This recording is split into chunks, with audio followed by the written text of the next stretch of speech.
Welcome to the Daily Friday Podcast. It is Tuesday, April 9th, and we have another incredible episode for you as always. My boy Strider Wilson stopped by. Strider, say hi. What up, guys? We're talking the biggest cheating scandal since Coldplay, a quick Masters preview, and the New York Times might have discovered the identity of Satoshi, the mysterious founder of Bitcoin. It's going to be an incredible episode. You're going to love it. Let's get into it. We survived probably World War III.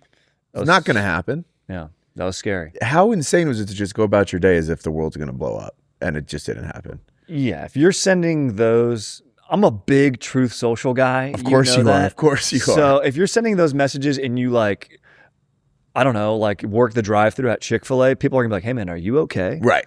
Like, are you, and that's are our you president. Good? Yeah. So it was delayed. It's delayed for 2 weeks. Kind of just like kicking it down the road a little bit. It's like pushing your meeting because you're just like not prepared for your presentation. Every Zoom every Zoom meeting I set, I plan on canceling and rescheduling. 100%. So we'll stress about that in 2 weeks. Yeah. But for now, we're going to focus on some good stories. Our first story of the week, guys, it's the most magical 4 days in spring. It is the Masters. Give it up for Masters. This is the best excuse for using a second monitor at work. Yes. I love to lock in on the golf during the year. You excited for the Masters, Strider? Fired up. I almost scheduled a vasectomy just because I want to recover from something on my couch. I want to have an excuse not to get off my couch. I love that move. Yeah. I love that move. Some top storylines to keep an eye on for the 91st Masters this year. Rory McIlroy is defending his first ever green jacket. He's going to be battling several demons this year. He's got a few issues going on. Number one, news reports and leaked text messages from his near divorce in 2024 came out this week. If you're not cheating on your wife as a golfer, are you really trying? That's what I'm saying. This makes me respect him a little bit. It's part more. of the game at this point. He's also dealing with back spasms. Very relatable. Man in his 30s dealing with back spasms. Golfers are just like us. He's also dealing with some internalized shame about his culture. After people asked him why he didn't include more Irish items on his Masters dinner, he said, "I actually want to enjoy the dinner." You don't think people are going to enjoy like potatoes, cabbage, and a stew, and honestly, I think coddle and cob swabble or whatever the fuck they eat over there? Fish infused, milkshake. I don't know. I think you should give your opponent black pudding and see how they perform on Sunday. I think that's smart. This could be a competitive advantage. It's gamesmanship. I kind of love that. Mm-hmm. So he's my personal favorite. I think he'll defend. Some other favorites to keep an eye on this year: Scotty Scheffler at plus 650. Just became a father of two. Working penis. Dad strength. Going to hit the ball a little longer. Love that. The Spaniard John Rahm at plus 1,000. If he wins, they'll serve tapas next year. Kind of like that. It's Delicious. a nice little delicious. I mean, if Liberian ham. We're about our eats. I want the Spaniards to win. I want the Italians to win. I hope there's a Mexican in the competition. Some of my favorite cuisine. My dark horse, a gentleman named Adam Scott. Loved him in Severance, Party Down. Derek and Step Brothers. Oh, he golfs. He golfs. I didn't know. This guy can do it all, man. He is pretty good, though. I do hope he wins. Who are you pulling for this year? Anyone interested? Tiger. Yeah. I hate to break it to you. Unfortunately, Tiger is not going to be playing this Why would happen? Did you miss? Did you miss it all? He's struggling with his driver. Come on. Tiger will not be there for obvious reasons. This is the second year in a row he's missing the Masters. Sad to see. If you do want to bet on a Woods, his son Charlie is in the Junior Invitational this week. 16 years old, so I'll bet on that. You can find a local bookie, like an alcoholic. Will take a wager. Yeah, me. I'll be there. Yeah, 100%. That's you. I'll be there. Other fun storyline. The concession menu is not inflation proof this year. Prices have gone up like 25 or 50 cents. It's Coachella prices. It's Coachella pricing. This is the dumbest fucking thing about the Masters is they're like, this food is like so cheap. Like this egg sandwich is $1.50. It's $3,000 to get into the Masters. Yeah, exactly. And a sweatshirt is like $400. Like that's a car insurance payment. And it's like you are saving tens of dollars on food. Like, so Jim Nance is continuing the world's longest retirement tour. Last year, he announced that he would retire from calling the Masters in 2036. It's like, that's a 12-year window. How old is this guy? He's old. He might be the most consistent thing in the world right now. Oh, I like that. Death, taxes, and Jim Nance. Write that down. Mm-hmm. Let's kick it over. A second story. The New York Times claims to have found the mysterious Satoshi, the inventor of Bitcoin. Do you know what Bitcoin is yet? Has anyone figured this out? Yeah, that's the biggest mystery here. That's what young dudes in beanies talk about at coffee shops? 100%. That's your cousin that still lives in his mom's basement. That's what he's doing down there. This is big news for him. My cousins are fired up about this. Bitcoin is what your cousin is doing down there all the time. That's just what it is down there.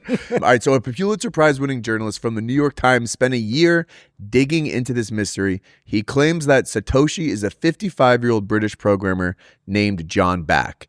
In response, Back said, "I'm not Satoshi." That's exactly what you would say if you are Satoshi, bro. Exactly. This is like in traders when it's like, I'm not a trader. He was like, I'm 100% a faithful. That's what Satoshi wants you. Satoshi's in the turret right now laughing at you. Exactly, bro. It's so hard. It's a catch-22. But it's tough for you because you've been telling a lot of people. That I am Satoshi? Yeah, you've been telling a lot of people in the office been talking. Yeah. So Satoshi has been a mysterious figure for a while for a few reasons. Number one, security. If there was one person who was Satoshi, they would be worth $79 billion, which is insane. 1.1 billion Bitcoin. That's pretty crazy. A lot of people think Satoshi is multiple programmers that work together to found Bitcoin. But one of the reasons that they think he's remained anonymous is just because, like, it's fucking cool. You know what I mean? It's sick to be anonymous. It is kind of cool. Yes. And you're at a party, you're texting, smoking a cig. That's all he does every day. 100%. Yeah. But it's just like, in general, like the vibe of like, so Bitcoin is supposed to be like a decentralized system that everybody trusts. And if it's created by one person, it's not as cool. But like, if there's just like sort of like a figurehead, it's kind of sick. Yes. He's kind of taking a page out of Daft Punk's book. You know, who are those guys? You know, it's music. This music's for the people. Dead Mouse. Yeah, yeah. A marshmallow, if you will. He's a marshmallow. You know, we all are marshmallow. We all are marshmallow. Exactly, marshmallows. Dude, it's also it's not one man. It's a movement. Correct. My favorite thing about Bitcoin is like a currency that also still measured in another currency. Like when I talk to you about, like the fact that you still have to be like, it's worth this many dollars makes me not want your thing. Right. Right. Exactly. Like, dude, a Big Mac is worth this many burgers from In-N-Out. Like 100%. It's like just okay. So it's not actually worth anything. No. Fun fact about Mr. Back, who says he's not Satoshi. So some of the reasons they think that it was him, he's been a main figure in the Bitcoin community. He originally founded technology decades before Bitcoin was invented. Both he and Satoshi have used variations of the phrase, "I'm better with code than words," and use the word bloody to express frustration. So just standard British people stuff. Yeah, sounds like could be any British dude.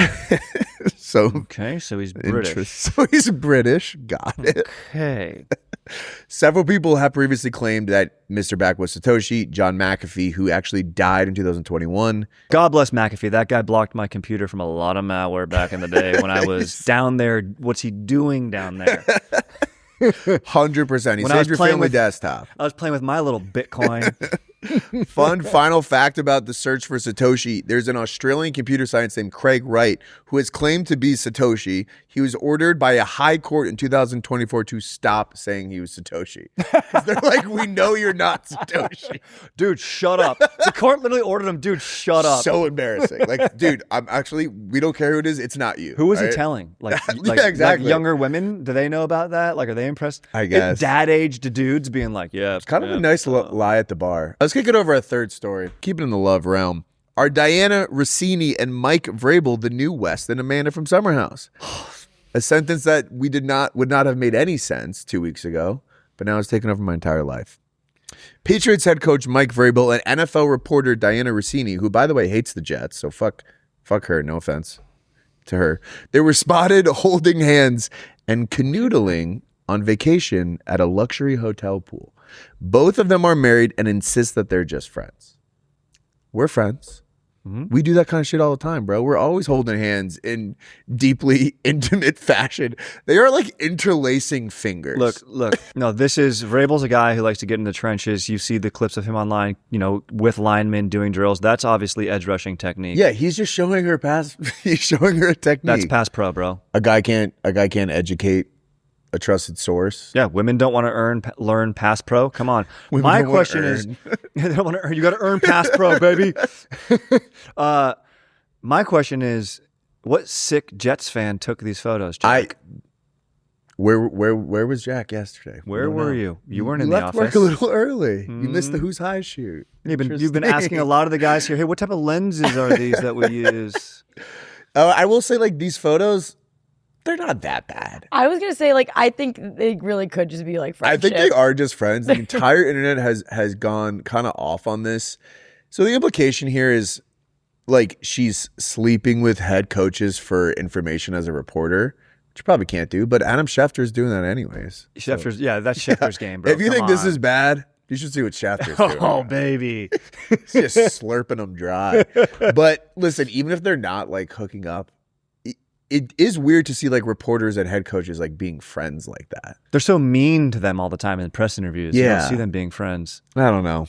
I think it's platonic. I support them in everything they do. Vrabel's a defensive guy, so I don't think he'd do that. Offensive coach, maybe. 100%. That's the only take that exists here. Let's get to our fourth story. Staying in the sports world, the pro steroid league called Enhanced Games gets a $1.2 billion valuation without having a single competition. The privately funded league has investors that include Peter Thiel. It requires participants to use steroids. The aim is to break world records in Olympic-style events and reward athletes handsomely for breaking these records. Kind of sick. I love it. It's fucking sports. Who cares? I want to see a bunch of 5'8", 40-year-old dudes out there being like, yep, told you I could do that. I could hit 60 home runs. Not impressive at all. I could do it. It's very easy. Exactly. I do want to avoid a situation, though, where it's like, you know, like in F1, when it's just like who is the best car is always going to win. Yes. Just like who is the best steroids is going to win. Yeah, you do kind of want to see that. Yeah. Like somewhat regulated there with whoever's taking it, but let it rip, baby. Let it fucking rip. What are these competitions going to be like? Yeah, withholding your anger after feeling... having a normal response to frustration. Yeah. Having patience in a Chipotle line. Well, let's talk about some of the events that actually will happening. Yeah. So their first competition is in Las Vegas, May 21st to 24th. They're doing events in swimming, athletics, and weightlifting with about 40 athletes. Originally, they said they thought hundreds of thousands of people would want to do this, of athletes, and now they have 40 athletes doing this. But, you know, it is what it is. This is where all the dudes in ice are going to be on their day off. They're just getting after it. You get a $250,000 prize for taking the first place in an event. They're also paying you a salary and offering other large bonuses if you are breaking a world record. I guess I'd do it. Yeah, I would try. I mean, there's no way. You can give me every steroid in the world. I'm not hitting a home run and I'm not outrunning Usain Bolt. Like, it is funny to just, like, pump your body full of steroids and not even come close to breaking a world record. It's a good exactly, bro. All right. See you guys. I'm going to go home. How many hamstrings are about to be torn, dude? Every hamstring's going to get torn in this competition. All right, let's go to our final story of the day of the top 5. Congressman Tim Burchett from Kentucky goes on TMZ and tells them that based on his conversation with government officials, aliens are real and we've made contact.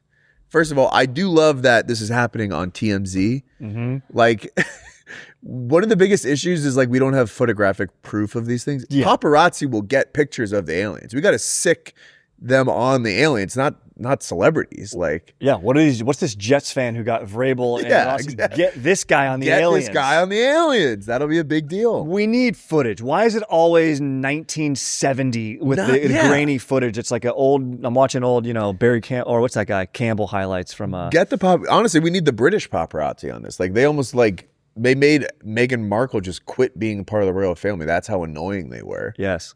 Get the aliens to just come out and be like, fine, Jesus fucking Christ, fine. Yes, exactly. We're here. Exactly. Stop photographing me going to dinner with my friends. Like, exactly, dude. So he went on to say that multiple government and military officials told him that they exist, but there doesn't appear to be any danger to human life because these life forms could have wiped us out long ago and we're still here. Which doesn't feel very comforting. So they're like daddy long leg spiders. It's like they're the most poisonous spider in the world, but it's fine. They choose not to kill us. They're not going to kill us. Yeah, I'm like, so they could just be planning to wipe us out soon. They could be harvesting our energy and then wiping us out. Yes. That's not comforting at all. It's terrifying. It's like your most jacked friend who's like, look, dude, he's horny tonight. He just wants to hang out with chicks. If he doesn't, he's going to beat your ass, though. Right. It's like I could snap your neck. I don't. And I'm like, that doesn't make me feel better. Yeah, exactly. Meanwhile, the number of missing or dead U.S. scientists that are involved in space science has climbed to 8.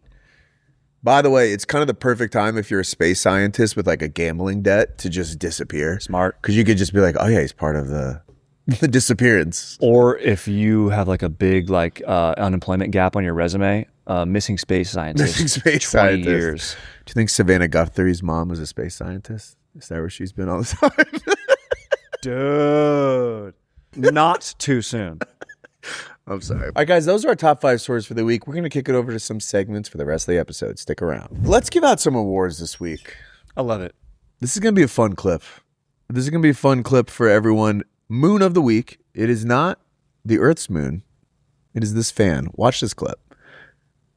Foul ball goes off into the stands at the Tampa Rays game. A fan reaches over to pick it up. Ass exposed to the entire stadium. Dude, that's amazing. What a roller coaster for that guy, right? It's like, oh, foul ball. This is fucking sick. Bend over, just rooting the entire. Also, can we go back to that clip? Where is he sitting? Like, what are these seats? These are the best seats I've ever seen. The second award of the week, inspiring hot dog store message of the week. This goes to Jib Jab Hot Dog Shop. They have a sign outside of their store that says, "We forge the chains we wear in life." Which is, I needed to hear that. I'm just trying to eat my hot dog. Yo, bro, Jib Jab, not now. Not now, Jib Jab Hot Dog. It kind of makes sense because you have one Jib Jab, you're going to want another Jib Jab.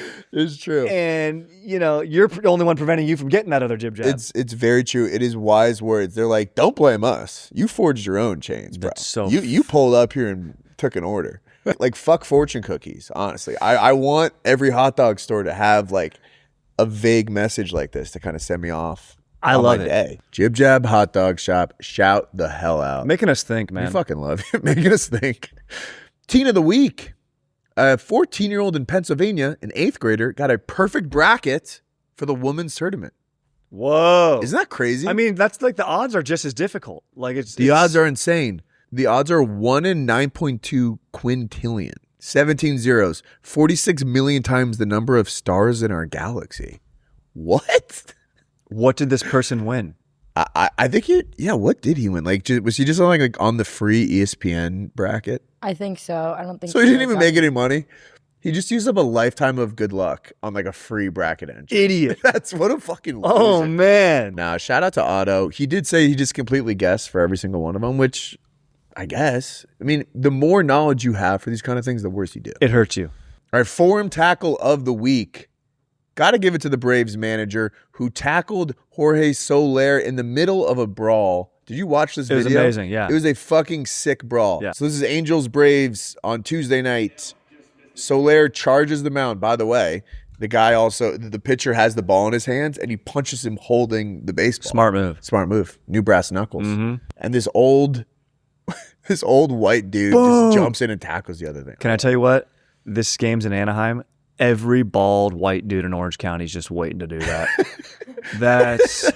They live for it. Every dad struggling through a marriage in Orange County, getting day drunk is just. I love it. Stick up for your men. If you don't, no one else will. 1,000%. Airline rule of the week, our final award, has got to go to Southwest, who is charging plus-size passengers a fat tax at the airport. Oh, man. They're telling customers of size to purchase a second seat at the ticket counter or not to fly. It depends on how big of a person this is. Yeah. Because I will say, if you're sitting next to like a really big person, it's not good. It's not comfortable. You definitely. Why? Why don't they make seats for just like big people? I mean, why don't they just have it like built into the flight in the that'd first be place? nice. That would be nice, but like, what if that flight doesn't have a big person? Then you're stoked you get that seat. It's like an exit row. True. I think that'd be more benevolent instead of bullying. Oh, so you're saying this is they're bullying them here? Yeah. Well, it's like, why do you have to pay? I just think they should have bigger people seats. If you're a dork on Southwest, they make you give them your mid-flight lunch money. Yeah, exactly. Like that's that should be the tax. Exactly. A dork tax. You got to go to the laboratory and get a swirly. I think they should be funding everyone for everything. Like, if you're listening to music without headphones, you should have to pay a tax for that. Yes. It should go to a fund that makes me happier, though. Like, it doesn't make me happy if those funds go to Southwest. That's fair. Like, that's fair. Like, them getting taxed hurts them. You know what? as an evil guy, that makes me happy enough, actually. Well, but yeah, I just want corporations to make more money. That's just what it comes down to. Yeah, I like job creators. Sorry. Yeah. We're going to wrap up this episode with our Circle Back corner. All right. So there's a bunch of stories that we've been covering the past 3 episodes that we have a few updates on. I love it. All right. The McDonald's CEO, Speaking who of dorks, could not bite into his hamburger, has broken his silence, had a sit-down interview a full month later with the Wall Street Journal. That's just like not how you respond to this. We don't need a full sit-down formal interview. No. That's what people were mad about you in the first place, is you don't seem like a real person. do you know how many Zoom meetings he had about this and how many 100%. PR people he talked to Just about like, shut how up. do I do? Yeah. Respond the next day or don't respond. Yes, dude. People need to figure it out. Kanye gets a festival in London canceled after multiple brands pulled out and he was banned from the UK, which is kind of probably fair. What did he do? He said Harry Potter's not real? He said Heil Hitler and multiple anti-Semitic things. Damn. You didn't know about this? Whoa. If you're not on this episode, you have no idea what's going on. Dude, this is crazy, bro. Kanye West is saying that? Wait, Kanye West said something bad? Dude. No, he said a bunch of really bad things. Yeah, bro. Kanye's out of his mind, bro. We covered this a couple episodes ago, but a top FEMA official is defending his claim that he was teleported to a Waffle House, not the White House, even though, like, I think the New York Times interviewed multiple employees and they said they never saw him there. And he also, you can't teleport. Like, yes. And he's doubling down on this. And he says, quote, haters gonna hate. Okay, call me a hater because I think you're fucking lying, dude. He's making a good teleport face in that picture. He's like, haters gonna hate. Yeah. I fucking did it. I mean, honestly, a Waffle House employee's probably seen people teleport before, though. True. They're like, nah. That is funny. Like asking the Waffle House employee, did you see this man here like 6 years ago? They're like, I don't know. He looks like a lot of people. Yeah. To the Waffle House. Here's a new update on the Christy Knows husband wearing big old boobies story from last week. Ooh. One of the women he was chatting with has spoken out in an interview. A Barbie doll fetish model says she spent years messaging with her husband, or Noam's husband, and he would ask to be her slave, and she would often wonder, why is this guy so lonely? I didn't know Barbies could talk. Yeah, true. Like, if you have a Barbie fetish, why is the person speaking? Sounds like they've broken the reality. They created a sandbox with rules, and now they're playing outside of it. That's the most upsetting part of that story. Don't break the fourth wall with me. Come on. All right, final story. We covered this maybe a week or two ago. Kit Kat had over 12 tons stolen from them. Yes. They have now been kind of leaning into this a little bit. A truck with a presidential level of protection was spotted in Canada, driving around some Kit Kats. Again, I'm putting my stage viral marketing hat on here. I think Kit Kat stole it from themselves originally a few months, and this has been a whole fucking thing. 100%, dude. And any heist crew could get, like, my Dom Toretto and his, 10-second cars could get in there, no problem. Yeah, bro. no problem. This could be viral marketing for Fast and the Furious 20. Even as a prank, like, this has more security than, like, the Louvre did. Yes. Yeah. I think that's a good way to end the episode. Guys, that's the Daily Friday podcast. That's all the news that's been fit the podcast this week. Have an incredible weekend. And as always, go Jets.